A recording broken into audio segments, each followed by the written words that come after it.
What do you think is the greatest threat to lawyers and law firm owners these days? Is it competition? Is it technology? Well, the greatest threat to law firms, it's three things, but actually one other thing.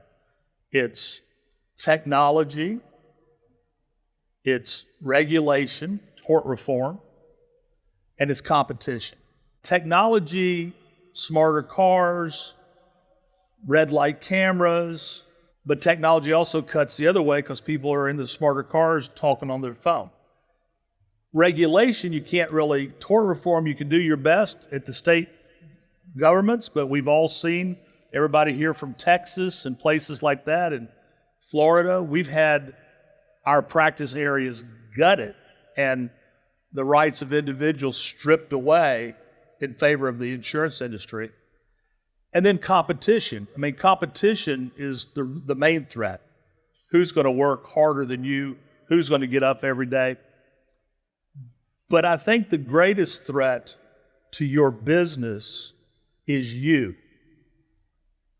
Because people become fat and happy, lethargic. You get to a certain plateau, and for a lot of people, a certain number is it. And they stop growing, and they don't have that drive, and their business starts to collapse underneath them, but they don't really see it until the whole bottom falls out. So the key thing is to look at yourself and say, do I have the energy to do this? And if I don't, let's go get some people who do. But the greatest threat to all of our businesses is us, our energy, our drive, and our hustle. So speaking of that, how do you keep your fire burning? I mean, would it be fair to say that this year, Morgan & Morgan will do probably at least $1 billion in fees, and you've got a great team, but you're still in the marketing meetings, you're still, obviously engaging with the leadership team. How do you stay hungry? I'm competitive. If you go to our website and look at our verdicts just this year, I mean, I will get more verdicts in America, plaintiff verdicts in America, than anybody, by a long shot. If you go to our website, forthepeople.com, you'll see our offers and verdicts. Every week we get $1 million verdicts. But the way I stay hungry is I understand what I can and cannot do. One of the hardest things to do for a founder or a partner is to begin the process of letting go and to begin the process of transition. Most of us, we retire, we shut the door, and we get nothing for our business.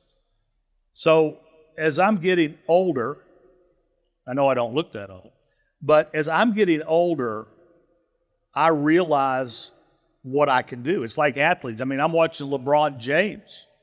I'm like, hey, this dude may be, we know Russell Westbrook. I mean, there's a time basically does this. And you can let that happen and just sink with the ship, or you can do what I'm doing, is to plan a strategy of rebirth, reinvigoration. I've got 3 sons that are lawyers. I've got a very good group of people around me. And so I have my vision, and then I have my methods to execute my vision. And they all have benchmarks that they get paid on. This keeps them hungry. And so I don't have to work the way I did. I tell people it's almost like in the beginning when I'd go to war, I had to go to Afghanistan, hand-to-hand combat.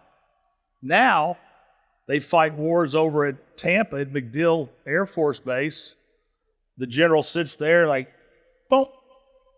Well, Osama bin Laden's dead. Let's go to Carabas.